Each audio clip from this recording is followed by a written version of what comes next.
One thing that does happen, though, a lot with people who want to consider the idea of investing in silver is they find often that they're paying rather premium prices over spot in order to get silver rounds. How have you dealt with that issue? That was one of the reasons why I developed my model. I don't think that the consumer really should have to pay for my profits. I sell silver at $1.50 above spot, and which is basically cutting it even for me. I don't make money on the silver.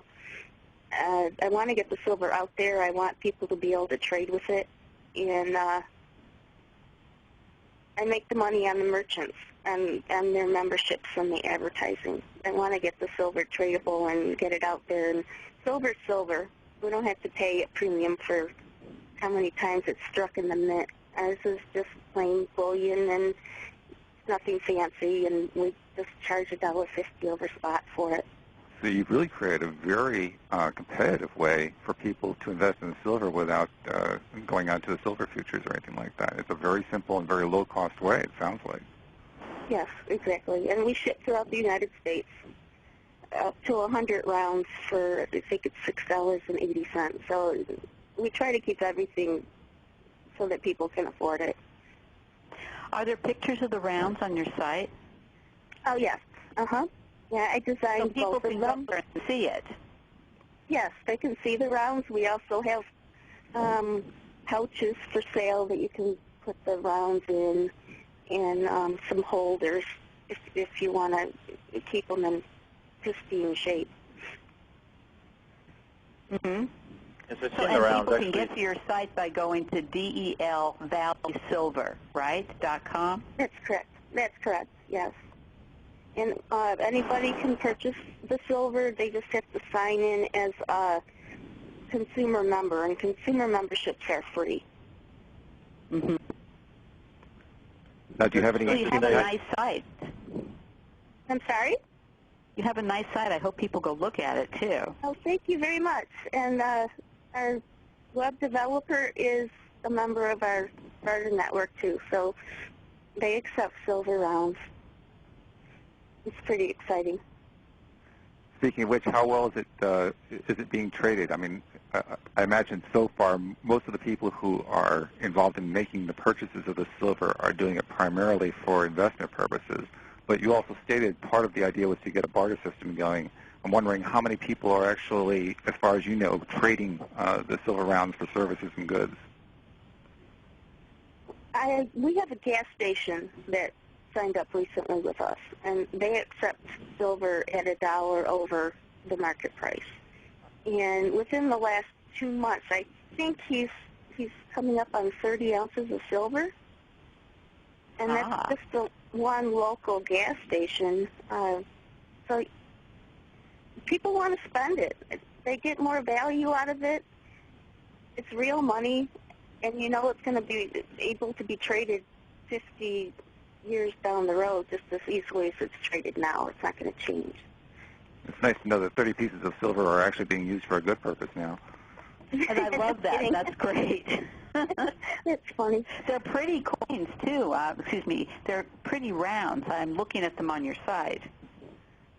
Yes, we have one that just pretty much has a map of the area that we cover, which is mainly Pennsylvania, Delaware, Maryland, and New Jersey. And the other one has an Amish theme, our half-ounce rounds. And communities trading together is our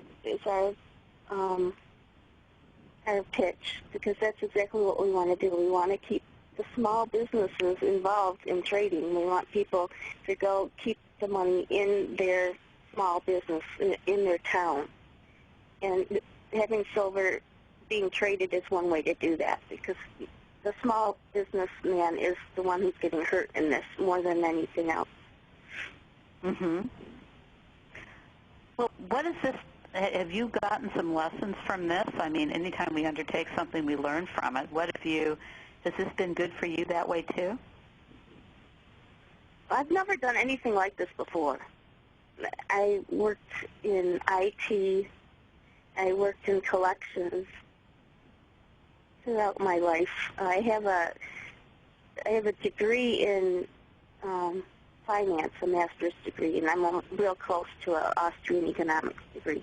So that was more my passion. So now that my kids have grown and I have a little bit, free time, I decided, why not? Let's pursue it and see where it goes. Karen, you had mentioned that the Great Depression had all these script currencies out there, and there was actually at one time there was 3,000 local script currencies in existence.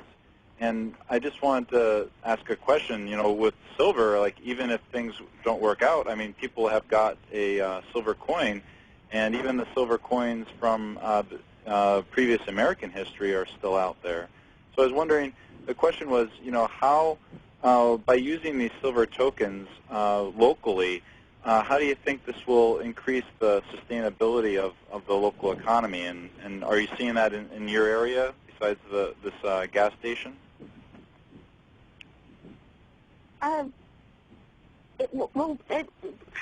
When you use silver tokens, you know that you've got a value there no matter what. With the scripts, they were based off the dollar or some representation of the dollar. With a silver token, you have silver, so it's automatically a silver standard because it's backed up by what it's worth. So, and the merchants, they accept it for more than the value of the silver. It's like a coupon value. So this encourages the community to come shop there specifically, because they can get, with each round of silver that they give them, they get a premium on it. So they actually get more goods and services than they would just by trading their own dollars. Right, and Karen, the merchants themselves, they can decide, however they want to trade the silver. Like they don't have any rules that they need to follow. They just fill out this IRS form and they're done. Is that correct? That's correct. It's a free market approach. Every business does it a little bit differently from what that I've seen. The gas station has less of a profit margin than a lot of companies, so they're giving only $1 premium on the silver. Others $5 premium, or as a per job discount. Any consumer or any merchant can decide how they want to participate. If they only want to participate certain days of the week or during their downtimes, or if they want to change what they want to accept, they can do that at any time on the website. Wow. Complete freedom. Imagine that. Yes, imagine. Well, Karen, we've been nothing really is broken out. There's no chaos in the street. That's really exciting. Isn't it? That's awesome.